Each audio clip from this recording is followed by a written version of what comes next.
Assalamualaikum warahmatullahi wabarakatuh. Selamat pagi, siang, sore, atau mungkin malam, Pak Badrus dan juga rekan-rekan atau teman-teman yang menonton. Kami dari kelompok 3, kelas I3, mata kuliah Pembangunan Perangkat Lunak Praktikum dari Universitas Airlangga.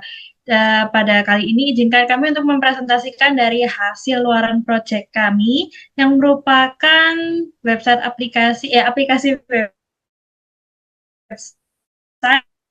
fake news digital. Sebelum kami lanjut, izinkan kami untuk perkenalkan diri. Yang pertama di sini kami punya project manajernya, David May Norton dengan tiga digit terakhir 067. Lalu ada saya, Maizah Angelina Putri Wijaya dengan tiga digit terakhir 023.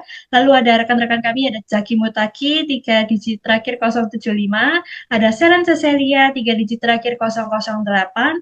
Ada Deriska Azara Iksan serta Fikri Rizani. Mungkin kita bisa langsung saja eh, menjelaskan apa sih proyek yang kita buat untuk mata kuliah PPL Prak ini. Silakan David. Oke, suara saya kedengaran ya? Oke, jadi project kami kelompok 3 adalah fake news detection menggunakan NLP. Di sini kami pakai model Indobird. Nah, jadi kami itu mencoba untuk membuat website itu seminimal mungkin. Jadi di sini user tidak harus login dan dia cukup langsung memasukkan berita dan hasil modelnya akan ngepredik apakah eh, berita tersebut valid atau bukan. Nah, mungkin kita di sini langsung saja ngecek beritanya ya. Kita coba agak emas, like kita pakai CNN Indonesia.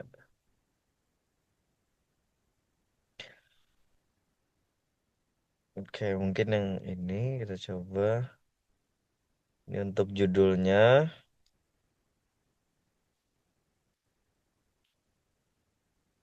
dan ini untuk beritanya.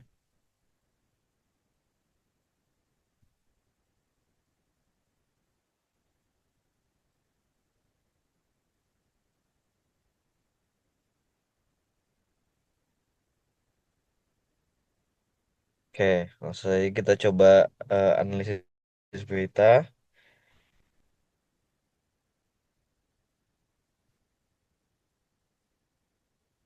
Oke, beritanya valid di sini karena kita ngambilnya dari CNN langsung. Oke, untuk selanjutnya ini mau dicek berita palsu juga atau bagaimana, Iya, Mai? tolong ditampilkan juga untuk hasil berita yang hoax. Oke, untuk berita hoax kita ngambil dari turnbackhoax.id.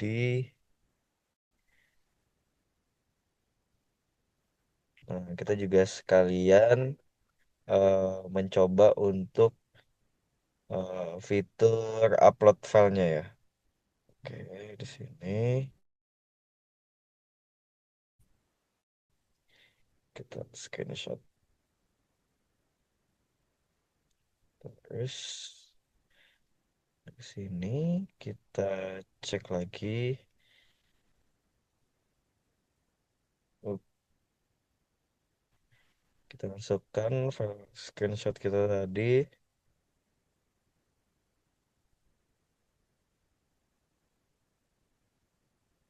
Oke, terus kita coba.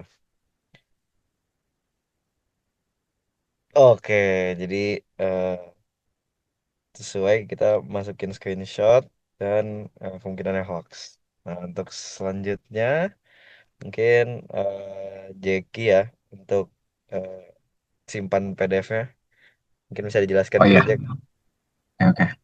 Jadi setelah user itu memasukkan beritanya, lalu dia masuk ke page ini kan, dia akhirnya tahu bahwa beritanya itu hoax atau benar. Nah, terus di sini juga kita ada fitur tambahan, yaitu salah satunya itu ada simpan PDF. Nah, jadi ketika user itu klik simpan PDF, maka akan langsung otomatis dia download file PDF yang isinya itu uh, laporan mengenai hasil dari berita ini. Nah, di situ mungkin bisa dibuka untuk file PDF-nya.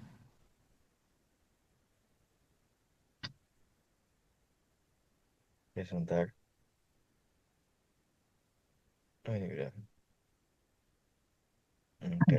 Oke, jadi untuk PDF-nya sendiri simple aja kayak gini. Jadi menampilkan untuk hasil analisisnya, lalu juga di situ ada confidence score-nya juga, lalu tanggal user ini ngecek beritanya, ada jamnya juga. Terus di sini juga ada keterangan judul yang dimasukkan oleh user itu apa, lalu cuplikan kontennya itu seperti apa. Mungkin untuk dari fitur simpan hasil cukup sekian. Mungkin selanjutnya bisa dijelaskan dari Rizka yang fitur share berita ya.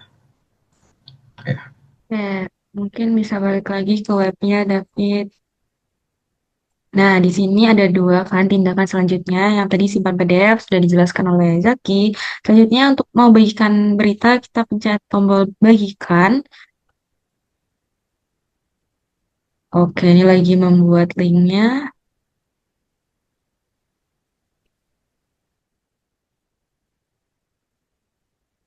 Oke. Udah di copy tadi barusan. Oke, udah Ya. di copy. Jadi setelah di copy nanti bisa di-share ke beberapa media sosial, bisa ke WA, bisa ke Twitter, dan juga bisa ke media sosial lainnya juga. Mungkin bisa dicoba dibuka.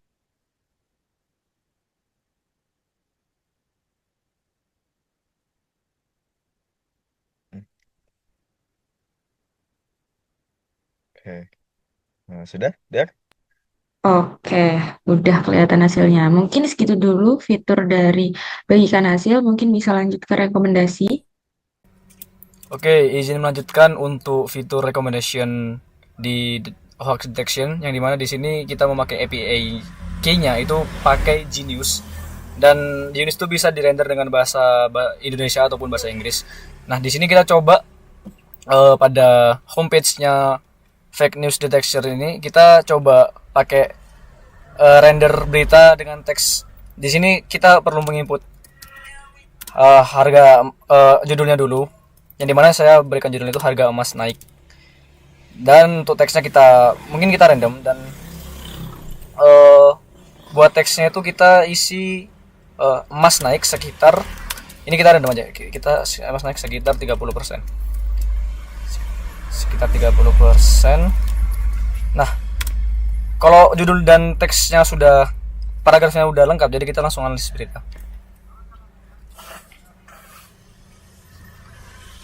Oke.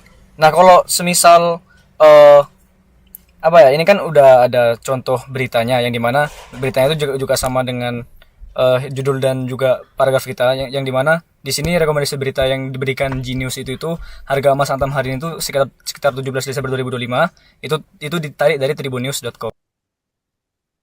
Oke, jadi selanjutnya kita akan lanjut ke dashboard admin. Silahkan, Sel.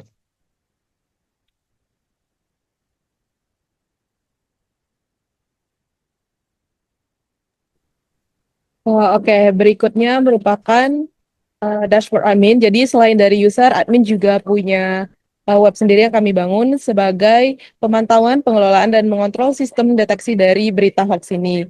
Di mana melalui dashboard ini, admin dapat bisa melihat ringkasan statistik, status sistem, serta mengakses fitur pengaturan dan pemodelan. Jadi dengan adanya dashboard ini, admin bisa memantau dan akan menjadi paduan untuk memperbaiki modal untuk menjadi lebih baik. Nah, bisa kita lihat di sini terdapat jumlah statistik dari total pengecekan, itu ada 12. Kemudian total deteksinya naik lagi karena tadi kita lakukan pengecekan, itu ada 14 hoaxnya. Kemudian untuk berita valid ada 2.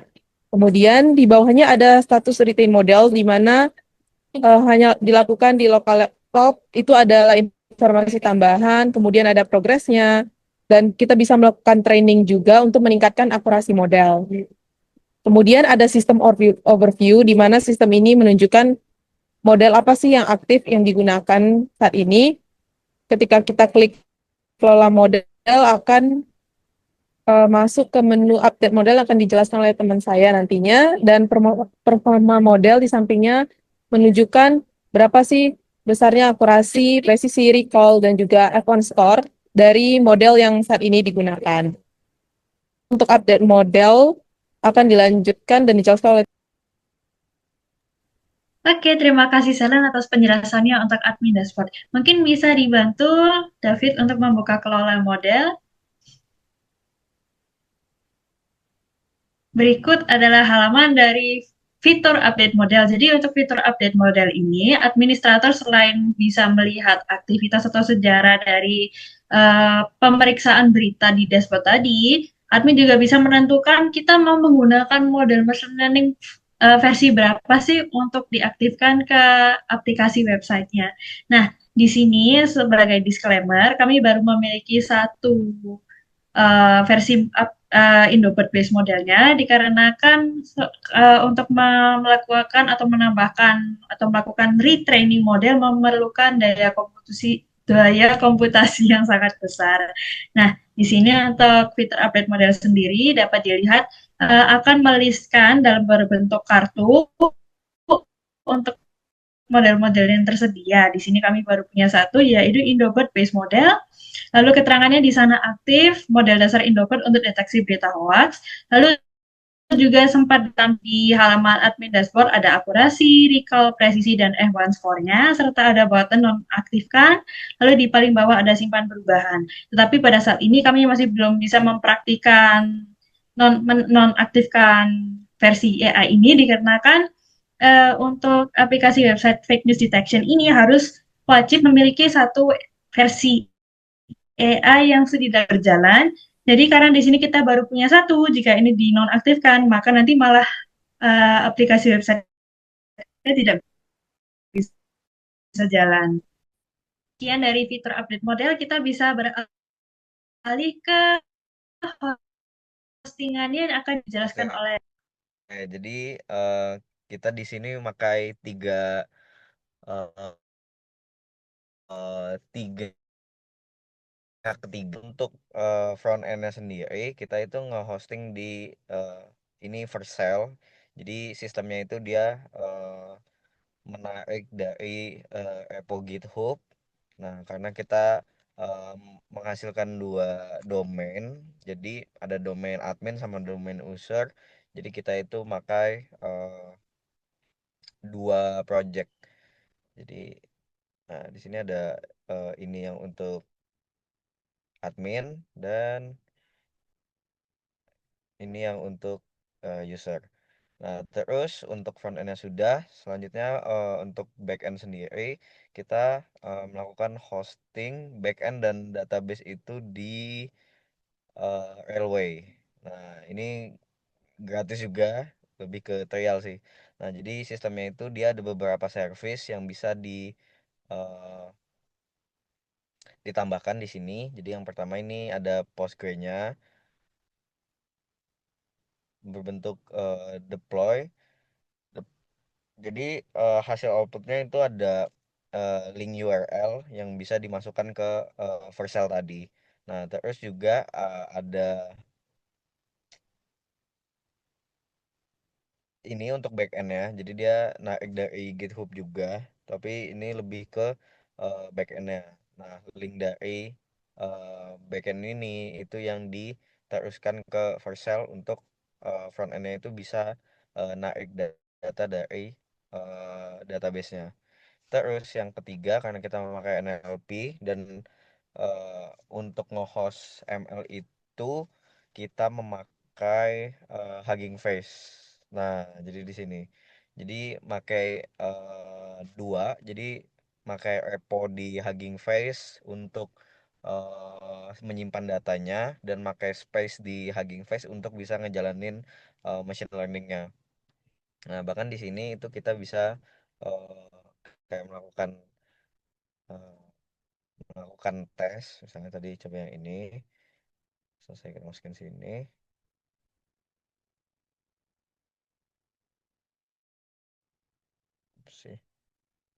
sih.